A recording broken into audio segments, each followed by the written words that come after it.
DZXL 558. Nangunguna sa inyong mga radyo. Maaasahang public service. DZXL 558. Ang programang ito ay hatid sa inyo ng National Nutrition Council. Nandito ng programang kung saan ang kalusugan ay number 1. Two-time KBP Golden Dove Awardee for Best Radio Public Service Program at 2014 Gandingan Awardee for Best Development-Oriented Radio Program. Radyo mo sa nutrisyon. Mga usapin ukol sa pangkalahatang kalusugan. Matutugunan ang inyong mga katanungan ukol sa samot-saring issue ng maayos na pangangatawan. Radyo mo sa nutrisyon. Mula ulo hanggang paa. Busog sa impormasyon. Itig sa ekspertong kaalaman. Radyo mo sa nutrisyon. Malusog na katawan, malusog na isipan para sa produktibong mamamayan. Narito na ang inyong mga kasama sa kalusugan. 2014 Gandingan Awardee for Best Development-Oriented Radio Program Host, National Nutrition Council Executive Director, Assistant Secretary of Health, Bernie Flores at Rod Marcelino. Mga kanutrisyon, alam nyo ba na ayon sa World Health Organization, ang diarrhea ang pangalawa sa mga pangunahing dahilan ng pagkamatay ng mga bata at halos 1.7 billion po ang mga kaso ng diarrhea kada taon. Ang diarrhea po ay isa sa mga pangunahing dahilan ng malnutrisyon sa mga batang 0 hanggang 4 na taong gulang. Ako po si Rod Marcelino at welcome dito sa Radyo mo sa Nutrisyon Year 6. Pag-usapan po natin yan mga kasamang ating ninang sa wastong nutrisyon, National Nutrition Council Executive Director 4 at Assistant Secretary of Health, Bernie Flores. Magandang hapon po, Ma'am Bernie. Magandang hapon sa iyo, Rod. Magandang hapon, Rod, at magandang hapon din sa lahat ng mga tagapakinig natin. Magandang hapon po, lalong-lalo na dun sa mga nakikinig ngayon sa Lubang Island, Mindoro Occidental. Maraming salamat po sa pakikinig. Oo, lalong-lalo na sa ating Municipal Nutrition Action Officer na siya rin namang MSWDO. Oo, si Miss Jen. Si Jen Tampon, Janelle Tampon, at ang ating pong Vice Mayor ng Lubang. Nako, ang bait-bait nila, Rod. Diba? Wala suki ako last din natin week. sa programa mo. Oo, suki. Kasi abot na abot sa kanila. Kung meron sila ng kuryente. Bakit parati bang wala na? Nagpa 5-hour rotation blackout. Yun ang malungkot na balita doon. Oo, pero sana naman ngayon nandyan sila at nakikinig sa atin. Okay, ang akala kasi ng marami, Rod, punta tayo sa ating topic ngayon. Although dispensa na lang po sa mga kumakain ngayon, pero napaka-importante po kasi itong ating topic. Akala kasi ng marami hindi seryoso yung kalagayan pagka nagkaka-diarrhea. Ang totoo, Rod, maaari itong ikamatay ng isang tao kapag napabayaan at hindi nabigyan ng wastong lunas kasabay ng tamang nutrisyon. Upang maiwasan ang panganib na dulot ng common digestive problem na ito, mahalagang matutunan natin kung ano yung angkop na diet kapag may diarrhea. At ito ang ating tatalakayin ngayong hapon. Sasamahan tayo ni Miss Emelita O. Lavilla, Supervising Dietitian, Nutrition Education Training and Research Division, University of the Philippines, Philippine General Hospital. Magandang hapon po, Miss Lavilla, at welcome po sa Radyo mo sa Nutrisyon. Magandang hapon din po, Kuya Rod at Asek Bernie. Magandang hapon din po sa lahat ng tagapakinig. It's nice to be back dito sa programa. Welcome po. back. Balik bayan sa atin si Miss Emmy. Si Miss Emmy. Alright, diretso na po tayo sa napakahalagang topic na amin pong inihanda para sa ating mga kanutrisyon ngayong hapon. Ang unang tanong ko po, Mama Lavilla, ano po ba yung diarrhea? Kasi gaya ng sabi nga ni Ma'am Bernie, ni Asik Bernie, kaninong iba ay parang hindi sineseryoso, binabale, wala lang po itong ganitong klaseng sakit. At ano po yung pagkakaiba nito sa normal bowel movement? At ano-ano yung mga sintomas po nito? At meron pa po isa pa akong tanong. Ang dami kong tanong. Unang buwelo po, sunod-sunod. Paano po ba nagiging mapanganib? At kung minsan pa nga ay nakamamatay po ang sakit na ito, ma'am. Sige, sagutin natin isa-isa yan, no? Ang diarrhea po ay isang sintomas o isang kondisyon na mai-describe o mailalarawan ng pagkakaroon ng pagdumi na hindi mapigil kumpara sa normal na bowel movement na kaya mong pigilin. Ang diarrhea ay mai-describe din na matubig at madalas na kailangan mong pumunta sa palikuran o sa banyo para mailabas itong dumi, no? Tapos, anong mga sintomas nito? Bukod sa madalas at hindi mapigil na pagdumi, meron itong kasamang pagsakit at paghilab ng tiyan. Ang ilan ay nakakaranas din ng pagdurugo sa pagdumi, no? At meron din itong kasamang mas mabaho yung amoy ng dumi kumpara dun sa normal na dumi natin. Yung iba, nagkakaroon din ng lagnat, no? Mararanasan o mararamdaman na may lagnat, may kasama ding hangin at saka yung parang kabag na kasabay. Humihilab. O, humihilab. Parang buntis. Iba nga lang ang ipinagdadala. No? Oo. Pero may diferensya po ba itong symptoms na to, Ma'am Emmy, dun sa matanda na nakakaranas ng diarrhea o dun sa bata or baby? Palagay ko po ay walang pagkakaiba ito. Ang mas malaki lang ang diferensya, mas mabilis na nade-dehydrate o nawawala ng tubig ang mga sanggol at saka yung mga vulnerable group na sinasabi, yung matanda at saka itong mga sanggol. So sabi nga ni Kuya Rod kanina, paano ito nagiging mapanganib? Nagiging mapanganib ito pagka ang ating katawan ay nawala ng tubig o dumating dun sa punto na nagkakaroon ng dehydration. At ito nga yung nagiging dahilan kung bakit ikinamamatay ng ilang sanggol o ilang matatanda ang pagkakaroon ng diarrhea. Oo. At yun ay hindi lang tubig yung nawawala pag nade-dehydrate. Di ba, Ma'am Emmy? Opo. Hindi lamang po tubig ang nawawala. Kasamang nawawala dito ay ang mga sustansya, kasama din po yung mga electrolytes. At yun yung dahilan kung bakit siya nagiging serious na condition. Opo. Pag nawalan ka na ng mga electrolytes na yun. Okay. So, bakit naman nagkakaroon? Ano naman yung mga sanhi ng diarrhea, Miss Emmy? Okay. Marami pong sanhi ang diarrhea. Maaring ito ay naging dahilan ng poor absorption na tinatawag. Ang tubig po kasi pangkaraniwan, nare-reabsorb ito sa ating colon o doon sa malaking bituka. No? So ito yung kunyari, nag-overeat ka lang o napasobra lang ng pag-inom ng alak. No? Nakakaranas minsan ng pagtatae o pagdadiarrhea. Pero may mga ilang viruses or bacteria na nagiging dahilan nitong pagdadiarrhea. Bacteria, parasites, yung ibang medikasyon minsan, pagka umiinom ka halimbawa ng antibiotics, maaari itong magdulot ng pagdadiarrhea. Ang ilang kondisyon ay yung tinatawag na lactose intolerance, fructose intolerance, o yung iba ay nagkakaroon ng sensitivity dun sa mga artificial sweetener. At ilang surgical procedure na nagdudulot din ng pagdadiarrhea. Pero itong mga intolerance at saka yung surgical procedure na nag-react yung bowel mo, ito yung mga pansamantala at hindi normal or hindi madalas? Hindi po ito madalas. Ang mas madalas, ay yung bacterial at saka yung mga viruses. And itong bacterial na to, ano saan naman itong mga galing? Ito po ay nanggagaling sa hindi tama o medyo marumi na pag-ingest ng pagkain. Okay, so balik tayo sa ating environmental sanitation at saka personal hygiene. Balik tayo muna, Ma'am Emmy, dun sa sabi natin na nawawala yung iba-ibang nutrients, hindi lamang tubig. Oo. Paano maiwasan yung dehydration pag meron ka ng para hindi naman masyadong maging serious or mag-progress masyadong serious itong diarrhea? Ang ina-advise po talaga ay yung volume per volume replacement na sinasabi. Volume for volume replacement. Ano pong ibig sabihin Ang ibig nito? sabihin po nito, kung ikaw ay dumumi, more or less, ang katumbas daw na volume nun ay mga 1 tasang tubig din. No? So, kailangan mong i-replace ka agad. Kailangan mong uminom.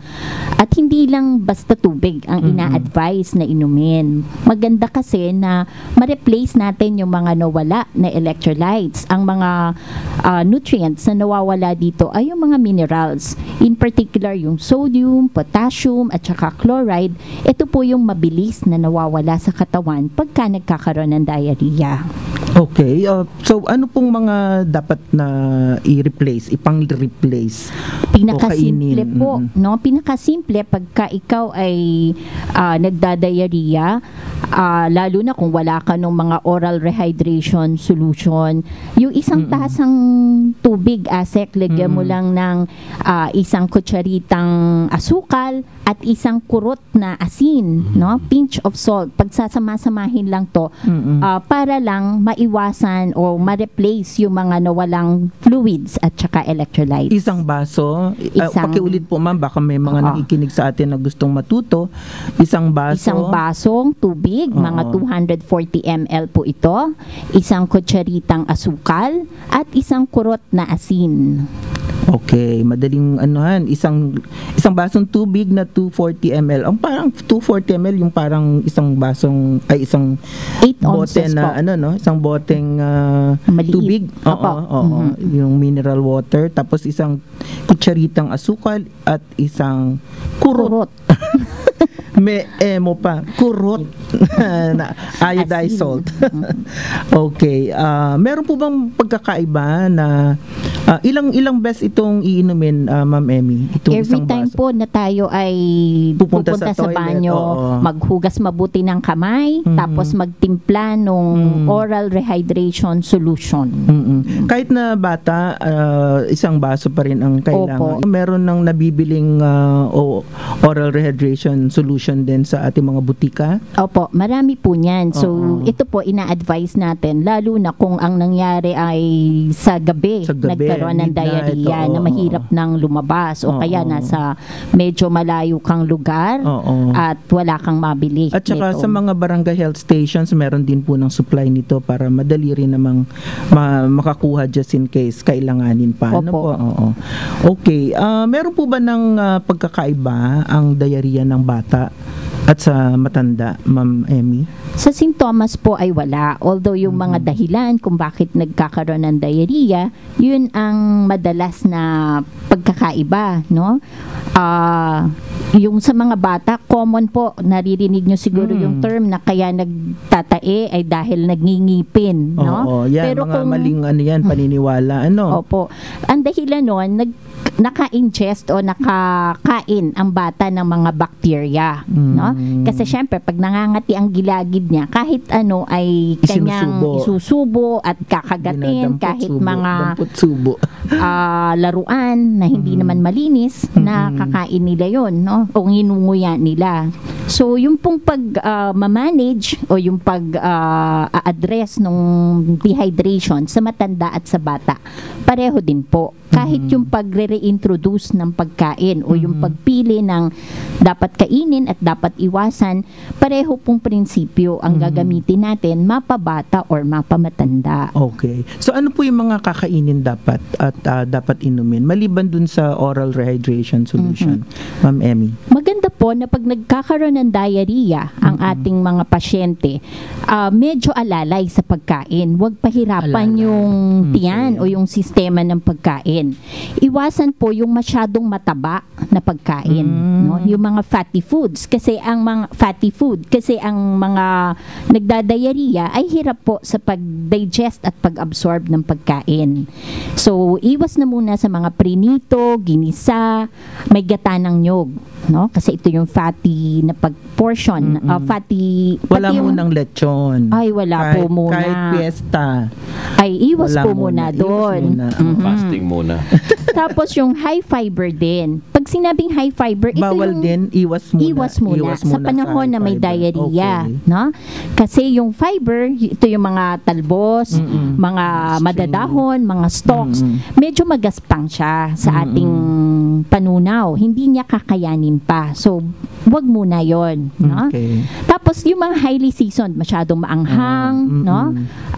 Masyadong maalat, iwas din muna doon para hindi masyadong ma-stimulate yung ating digestive system kasi magiging dahilan pa ito ng paghilab at pagsakit, no? Dadagdagan mo pa yung sakit ng tiyan. Opo. So ano lang ang pwede nilang kainin, ma'am?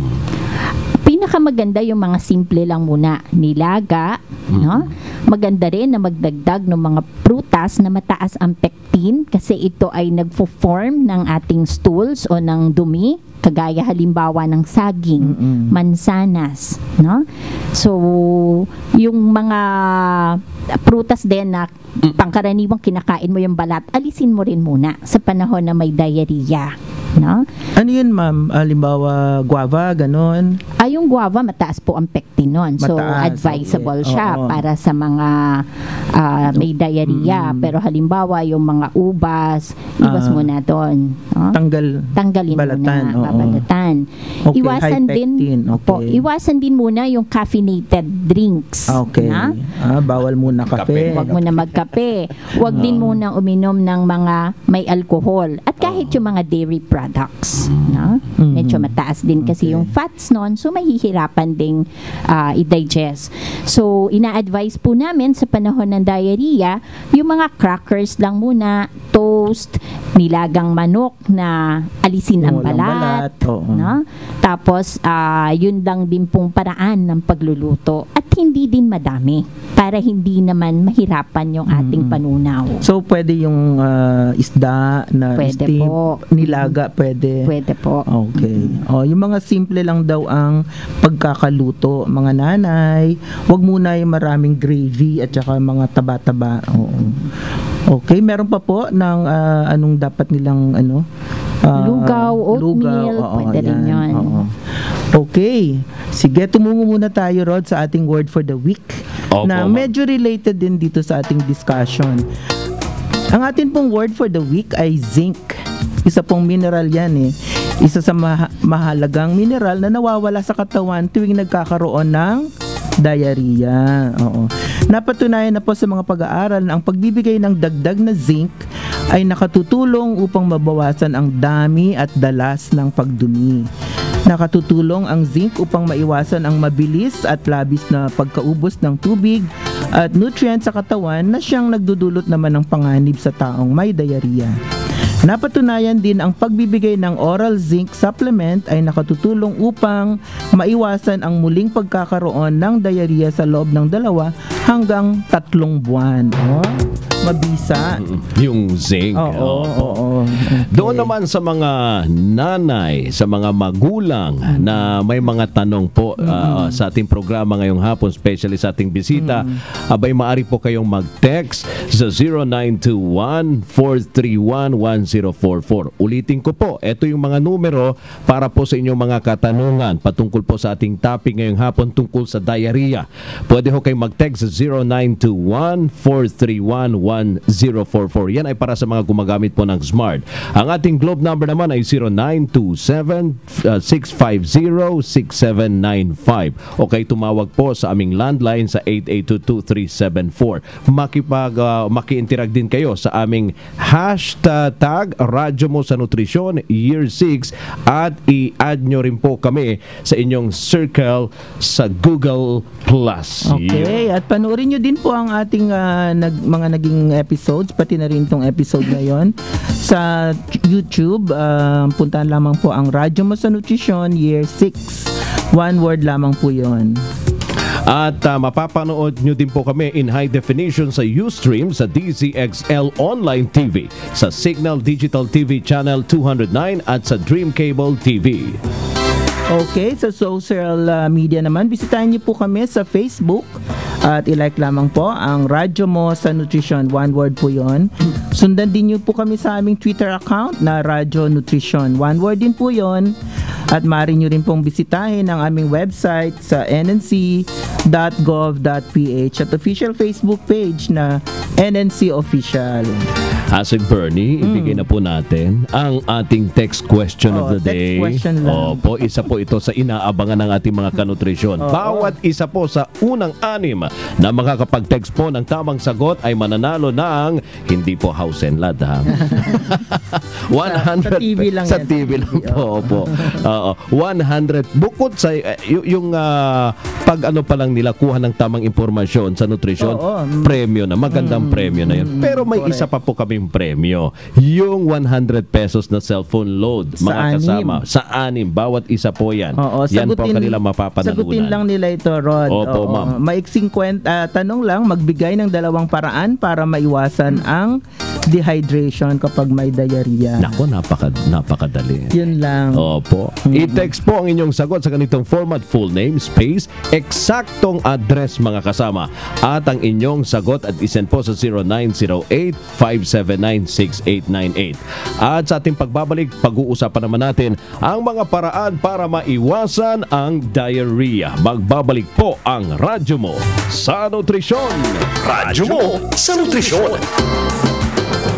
Ipinakikilala ang kampyon ng 10 Commandments, si Mang Moy. Commandment number 1. Kumain ng iba't ibang pagkain. Iba't ibang pagkain? Yes, mga pagkain nagbibigay ng iba't ibang sustansyang kailangan natin. Halimbawa, Sa protina, may itlog, isda at butong gulay. Sa carbohydrates, kanin, mais o tinapay. Vitamin at mineral, gulay at prutas. kung halo-halo.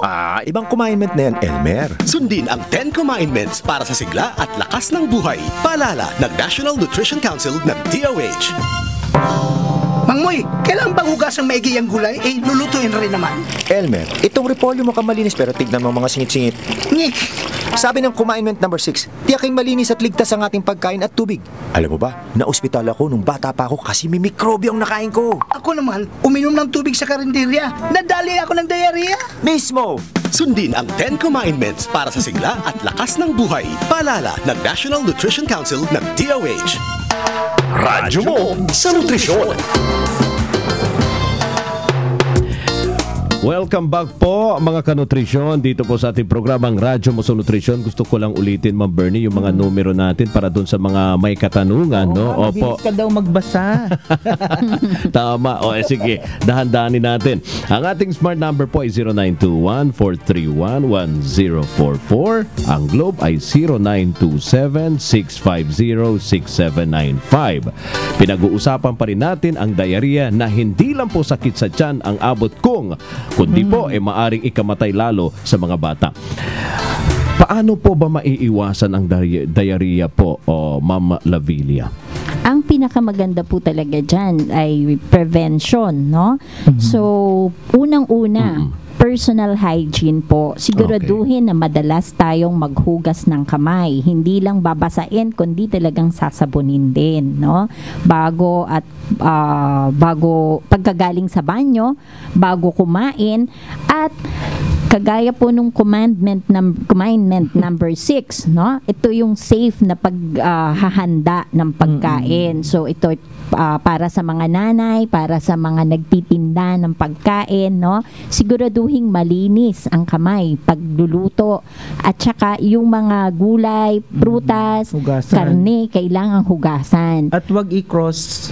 Ang maganda po Contaminate. dyan para maiwasan yung sinasabi ni ASEC na cross-contamination. Kung ang kutsilyo ay ginamit para sa mga Hilaw. isda, mga karne, hilaw, no? Huwag gagamitin ito sa paghiwa ng Sa prutas luto. at saka gulay. At sa luto na pagkain. At sa luto ng oo. pagkain, no? Mas maganda i-serve agad habang mainit. At pagkatapos kumain at may natira, pinakamaganda po dyan ay itago agad sa refrigerator, no? Para hindi mapanis. Marami na rin, Ma'am Emmy, na nagluluto ng mga lalaki. Hindi na lang yung mga nanay. Halimbawa, ang nanay ay yung babae sa pamilya ay nasa abroad, nagtatrabaho. Di syempre dapat matuto rin ng tama si tatay Oo, yan. Napaka-importante po yung ganung klase ng advice mo. Marami tayong mga kasama na ganun yung sitwasyon. So ano pa pong pwedeng ano nilang maiwasan yung diarrhea, ma'am? Pagpili po ng mga kakainin din, lalo na kung halimbawa nasa kantin, no? Siguraduhin po natin na yung mga pipiliing pagkain, pangit lang tingnan minsan na inaamoy yung pagkain, no? Pero ina-advise na rin yan para Sama alam na mo rin. na hindi papanis yung kinakain. Bago ka din bumili, tingnan mong mabuti yung mga pagkakahain nila ng pagkain. Ito ba ay naka-estante na may cover at siguraduhin hindi May takip, nalalangawan, hindi nilangaw, no? oo. Sabi lang na matatanda, no, nagtae kasi nakakain ng naarawan. Hindi yung araw mismo, kung hindi yung matagal na exposure ng pagkain na walang takip at nadapuan na ng iba't ibang insekto, particularly yung langaw. Oo.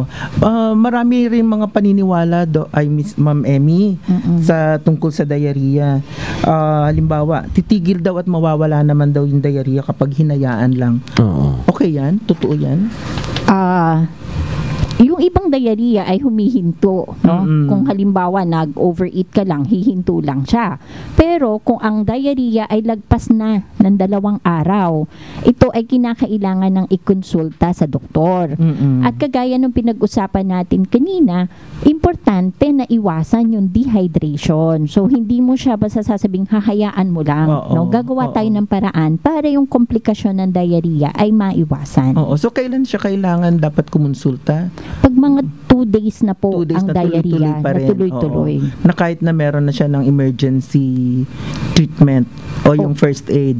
Ay patuloy pa rin na patuloy pa rin. nagpa-persist. Baka kasi po kailangan na ng antibiotics o baka ang diarrhea ay dahil sa parasite. Sa ibang dahilan. So kanina binigay na natin yung ulitin natin ulit, ma'am, yung ORS, yung oral rehydration solution, paano mabilis magawa. So para maiwasan po ang dehydration, simpleng-simple, magtimpla ng 1 tasang tubig o 1 basong tubig, 1 kutsaritang asukal at 1 kurot na asin. 1 kurot na asin at haluin at ipainom. Okay. So paano matitiyak na malinis ang tubig na inumin? Importante po Simple. yan. Simpleng-simple lang. Isinare to sa amin nung aming teacher dati, no? Ang tubig daw, pagka chlorinated ay considered safe na ito. Kung ang source ay galing sa mga balon o sa poso, hindi tayo sigurado, maganda daw po na papakuluin muna. Pakuluan muna. Okay, meron tayo, Rod, ng Yes, bigyan mga daan tanong natin, po. pero hindi niya sinabi kung yung bata ay merong diarrhea ngayon. Pero ang tanong niya, si Texter 9429, mari po bang ipainom sa bata na edad 10 ang branded na gamot na habang may iba pa siyang maintenance na gamot para sa primary complex? Emmy? Hindi naman niya sinabi kung may diarrhea yung bata. Maari po bang ipainom? Kung may diarrhea, lahat po ng maintenance na gamot, itong sa primary complex, hindi naman po ito kokontra sa oral rehydration solution. So, siguro ang tanong niya dito kung itutuloy ba, no? So, ang alam ko po, pinapatuloy pa din yung mga maintenance na drugs. No? Okay, meron pa tayong tanong galing naman sa Pikit, North Cotabato. Si Texter 2499, okay lang po ba kapag nagdudumi ang bata ay painumin ng blank? Thirst quencher sa atin. Yung mga dalawa sila atleta. 2 years old na yun din ang gusto niya ipainom, si Texter 0463. Yun naman ang tanong niya. So yung mga athletic drinks, no?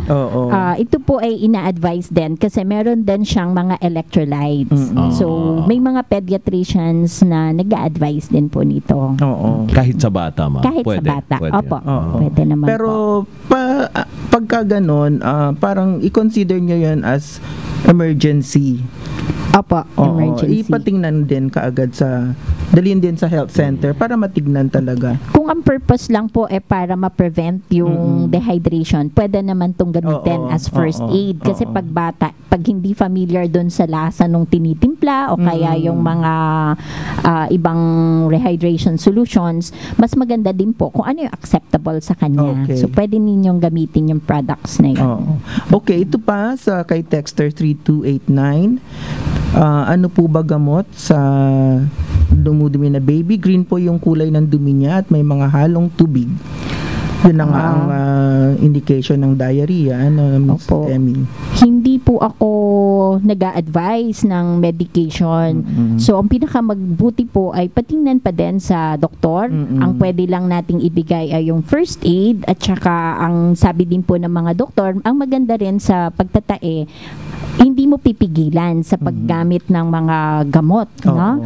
Yung mga loperamide at iba pang anti-diarrheal drugs, hindi siya ina-advise kasi minsan, imbes na mapabuti, ay mas napapasama pa. Lalo na kung ang dahilan ng pagtatae ay dahil sa bacteria or dahil sa parasite. Oo, kasi nasusupress instead na mapalabas. Oo. Hinayaan mo pa yung mga toxin na nasa loob ng katawan. Okay. So, dapat anong gagawin is i-oral rehydration Oral rehydration solution pa din po Tsaka at tubig. kumonsulta sa doktor. Yun. Okay. Sige, oras na, Rod, para mag-recap tayo ng ating naging talakayan ngayong hapon. Alam nyo mga kaibigan, hindi dapat maliitin ang sakit na diarrhea sapagkat ito ay maaring humantong sa pagkamatay lalo na sa kaakibat nitong dehydration at malnutrition. At upang maiwasan ang panganib na dulot nito, pakainin ng taong may diarrhea ng mga pagkaing mayaman sa mga nutrients tulad ng potassium, sodium, chloride at zinc.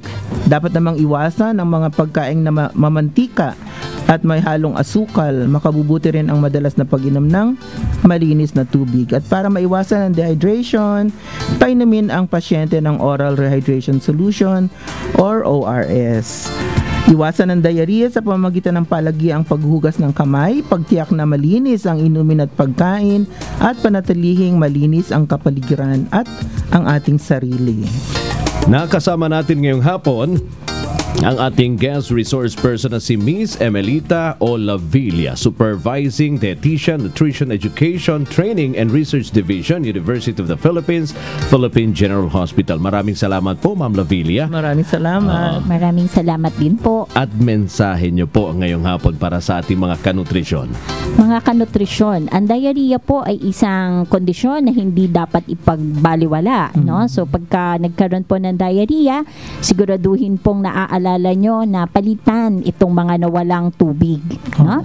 Kumain lang muna ng mga simple at hindi yung makakadagdag pa ng iritasyon sa inyong mga tiyan. So maganda po na yun lang munang mga sabaw, mga pagkain na walang taba, prutas kagaya ng saging at mansanas, crackers, yun lang po muna ang kakainin. Yan, maraming salamat po, Miss Emmy. Ngayon naman, Rod, ito na yung 6 na nanalo ng tig-100 pisong cellphone load. Nag-send ng tamang sagot sa ating text question of the week. Baka sila naman. Magbigay ng 2 paraan para maiwasan ang dehydration kapag may diarrhea. Ang mga sagot, painumin ang pasyente ng oral rehydration solution or ORS, pagpapainom ng malinis sa tubig, pagpapakain ng prutas na mataas sa water content, at gaya ng saging o mansanas. Ikaw na magbasa, Rod. Opo, ma'am. Eto na, mga kasama. Ang ating 6 na winners of 100 pesos na cellphone load. Parang Ruel, ihanda ang palakpak. Mayroon ba tayo dyan? Alright. Unang winner of 100 pesos ay mula pa sa barangay Mayamot. Tama ba? Mayamot, Antipolo City. Congratulations to Doreen Amor Gomez. Panalo ka ng 100 pesos na cellphone load, Doreen. Ang pangalawang winner ay mula naman sa barangay San Roque, Naik, Cavite. Congratulations to Grace Nuestro. Nuestro. Panalo ka ng 100 pesos sa cellphone load. Ang pangatlong winner naman ay mula sa Cuyapo, Nueva Ecija. Congratulations to Angelito del Rosario. Pang-apat na winner of 100 pesos na cellphone load ay mula sa Bangkal, Abukay, Bataan. Okay. Congratulations to Maria de la Paz. Marisa de la Paz. Marisa de la Paz, panalo ka ng 100 pesos na cellphone load. Ang pang-limang winner of 100 pesos load ay mula po sa Morong Rizal. Congratulations to Colina Fernandez. At pang-anim, Ma'am Bernie, ay galing naman sa Pantal, Manawag, Pangasinan. Ang ating pang-anim na winner of 100 pesos na cellphone load ay si Samantha Garon. Naku, puro taga Luzon. Walang nakasingit. Walang nakasingit. Pero may mga tanong tayo rito na galing Mindanao. May ganon? May from Cotabato. At least, hindi man sila nanalo sa ating cellphone load. Ngayon. Baka next time. Next time. Pero nakapagtanong naman pwede sila. Pwede pa. Okay, congratulations po sa ating winners. Yan po ang ating naging talakayan ngayong hapon. Sana ay muli namin kayo nabusog ng kaalaman tungkol sa tamang nutrisyon at kalusugan. Baka pwede pa nating pagbigyan itong mukhang medyo worried itong ating nagtanong. Yes, ma'am. Rod, Pwede pa po. Texter 6605, ask ko lang po, sana ano po ba ang dapat kong gawin? Kasi pag dumudumi ako, may kasama po na dugo. Baka po kasi bumagsak ako sa medical. Okay. Si Ronnie. Ang pinakamaganda po ay bago kayo magpa-medical, magpa-check up muna po kayo para malaman kung bakit ang dumi ninyo ay may kasamang dugo. Although hindi niyan binanggit kung ito ay diarrhea. No? Hindi. So, maganda pa din po na magpa-check up. Okay.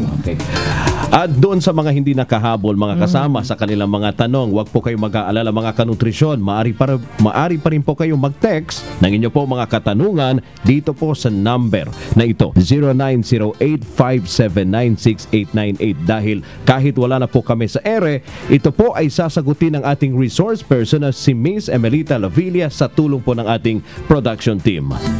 Dahil yan po ang patuloy na serbisyo publiko ng Radyo Mo sa Nutrisyon. Muli po tayo magsasalo-salo sa isa na namang malusog na talakayan sa susunod na Sabado sa ganap na alas 12:30 ng tanghali dito sa Radyo Mo sa Nutrisyon sa DZXL 558. Tandaan mga kasama, dito po sa Radyo Mo sa Nutrisyon, bubusugin namin kayo sa impormasyon. At sisiksikin namin kayo ng mga tip tungkol sa tamang nutrisyon. At tutulungan namin kayong iwaksi po ang mga maling gawaing kumukontra sa mabuting kalusugan. Wastong nutrisyon, impormasyon. Solusyon, positibong aksyon. Tandaan lamang po, malusog na katawan, malusog na isipan para sa malusog na mamamayan. Ako pang inyong lingkod, Assistant Secretary of Health at Executive Director 4 ng National Nutrition Council, si Bernie Flores po. At ako naman po si Rod Marcelino. Kami po ang inyong kabalikan sa kalusugan at wastong nutrisyon. Dito sa Radyo Mo sa Nutrisyon. Malusog na katawan, nutrisyon ang kailangan. Malusog na isipan, nutrisyon ang kasagutan. Ang programang ito ay inihatid sa inyo ng National Nutrition Council. Radyo Mo sa Nutrisyon.